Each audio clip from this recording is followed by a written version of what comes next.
ભરૂચથી સમાચાર પ્રાપ્ત થઈ રહ્યા છે। હાંસોટ પાસે ટ્રેલર અને બાઇક વચ્ચે અકસ્માતની ઘટના। ઇલાવ સાહોલ રોડ પર ટ્રેલર સાથે બાઇકની ટક્કર થઈ। બાઇક સવાર 3 પૈકી 2 ને ઈજા પહોંચી છે।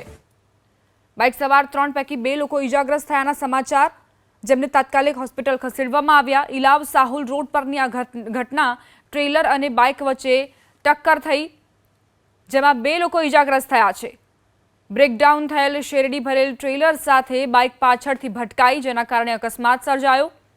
બાઇક સવાર 3 માંથી 2 લોકોને ઈજા પહોંચી છે, જેમને સારવાર માટે ખસેડવામાં આવ્યા છે। હાંસોટના ઇલાવ સાહોલ રોડ પરની આ અકસ્માતની ઘટના, જે શેરડી ભરેલું ટ્રેલર હતું તે બ્રેકડાઉન થતાં જ પાછળથી પૂરપાટ ઝડપે બાઇક આવીને ટકરાઈ અને આ અકસ્માત થયો।